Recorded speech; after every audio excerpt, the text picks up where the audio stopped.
Today we have visited a Osho Sannyasi residence who conducts meditation center also. Mr. R.R. Bhasin, Osho Sannyas name, Osho Apoorva. Apoorva जी, स्वागत है आपका India आज तक पर। अपूर्वा जी, हम जानना चाहेंगे आपके मेडिटेशन सेंटर के बारे में जो कांदिवली में कई वर्षों से चल रहा है। क्या एक्टिविटीज़ है इसकी और आप कब से ओशो सन्यासी हैं? मैं legal name RL. Bhasin, Osho संन्यास नाम ओशो अपूर्व, ओशो परिवार से सन 2000 में जुड़ा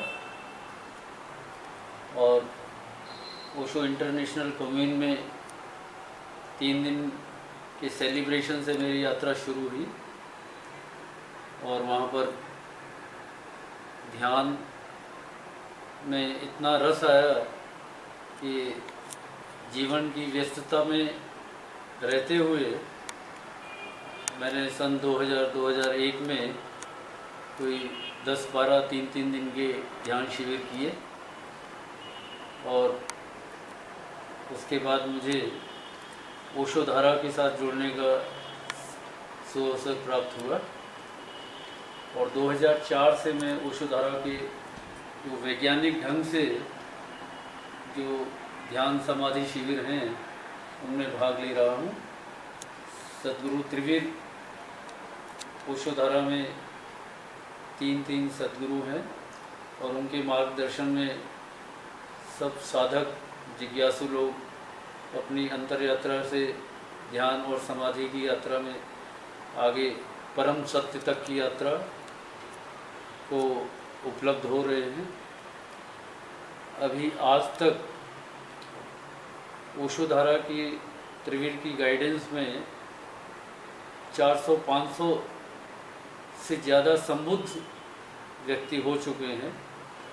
ये थोड़ा मानने वाली बात नहीं है और यकीन में आना बहुत ही करीब असंभव है। मानव जाति के इतिहास में आज तक इतने कम समय में इतने ज़्यादा आत्मज्ञान और ब्रह्म ज्ञान को कभी मनुष्य उपलब्ध नहीं हुए हैं। तो ये अपने अनुभव की बात है। मैं अपनी बात कहूँ, मैं अभी तक सद्गुरु की प्रेरणा से जो 18 तल समाधि के हैं वो कर चुका हूँ और साथ में 7 प्रज्ञा प्रोग्राम भी अटेंड कर चुका हूँ और इस प्रक्रिया में मैं अपने जीवन को पूरा बदला हुआ महसूस करता हूँ। ओशो संन्यास लेने के पहले मैं जैसे हर संसारी अपने परिवार में व्यवसाय में व्यस्त रहता है और उसे कभी आनंद की अनुभूति नहीं होती, सत्य की प्यास नहीं जगती, मैं भी एक वैसा ही एक आम इंसान की तरह था। लेकिन जैसे मैं ओशो का संन्यास लिया और ध्यान समाधि की यात्रा में आगे कदम बढ़े तो मैंने अपने जीवन को बहुत ही बदला हुआ महसूस किया। बाहरी जीवन मेरा अभी भी वैसा ही है, या अभी मेरी उम्र के पड़ाव के दौरान मैं देखता हूँ कि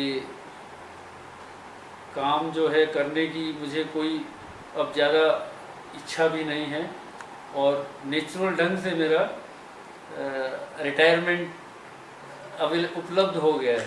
स्वामी जी, उम्र की बात आपने की तो हम जानना चाहेंगे उम्र के किस पड़ाव पर आप हैं? अभी मैं अपनी जैसे संन्यास पड़ाव आखिरी आप जानते हैं माना जाता है। आप जानते हैं कि ब्रह्मचर्य, गृहस्थ, वानप्रस्थ और संन्यास, भारत में 4 धारणाएं हैं, 4 आश्रमों की व्यवस्था है। लेकिन मैं जो देखता हूँ बड़ी मज़ेदार बात कि गृहस्थ के बाद सीधा संन्यास में छलांग मिली मुझे और हालांकि अभी गृहस्थ में हूँ पत्नी साथ में है, 3 बच्चे मेरे हैं, बेटियां, सब अपने अपनी जगह सेटल्ड हैं। और ओशो का बड़ा प्यारा और सुगम जो निर्देश है कि जहाँ हो वहीं से अपने मन को बदलकर मन के पार की यात्रा में निकल जाओ, सत्य की यात्रा में, तो सत्य चित्त आनंद की यात्रा में, परमात्मा की खोज में। तो वो मैं अपने बहुत ही अनुभव, ये ऐसे अनुभव हैं जैसे जैसे हम लोग ध्यान समाधि में अंतर यात्रा में आगे जाते हैं तो अनुभव दूसरे को बताना करीब करीब नेक्स्ट टू इम्पॉसिबल हो जाता है। तो गूंगे की गुड़ शर्करा, बस ये तो ऐसा है कि जो आनंद हमने जाना है उसको कहने में हम असमर्थ हैं। शब्दों में थोड़ा सा प्रयास किया जा सकता है, लेकिन मैं देखता हूँ अभी कि कुछ लोग मेरे में बदलाव देख के मुझ पर ऐसा व्यंग या कमेंट भी करते हैं कि अरे तुम तो पूरे बदल गए, क्या बात है, संन्यास ले लिया। मैं बोला नहीं, मैं गृहस्थ में भी हूँ और संन्यास में भी हूँ। मेरा एक पैर गृहस्थ में है और एक पैर संन्यास में है। लेकिन असली जीने का मज़ा मैं देखता हूँ अभी कि रिटायरमेंट होने पर, अभी 67 की एज में मैं अपना अनुभव बोलता हूँ कि जितना मैं एंजॉय और आनंदित हूँ उतना जवान लोगों से भी बहुत ज़्यादा खुश, आनंदित और ऊर्जावान महसूस करता हूँ। क्या बात है। ये सद्गुरु की कृपा है और परमात्मा की कृपा से मुझे सद्गुरु के साथ जुड़ना हुआ और सद्गुरु की बताए हुए निर्देश से मैंने ध्यान समाधि के प्रयोग किए और ये बड़े बड़े वैज्ञानिक प्रयोग हैं। इसमें फल तुरंत मिलता है, तुरंत आनंद की अनुभूति होती है, तुरंत सत्य की, परम सत्य की, परमात्मा की झलकें मिलती हैं।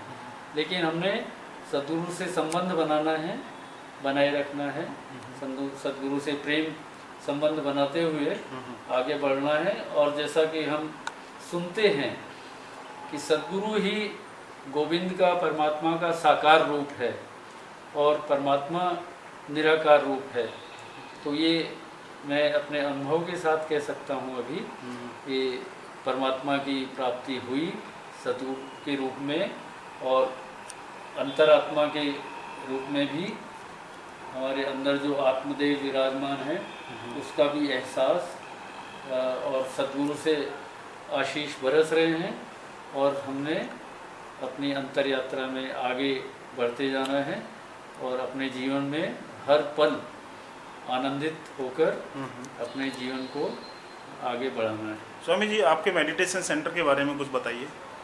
हाँ, ये आपने बड़ा अच्छा सवाल किया।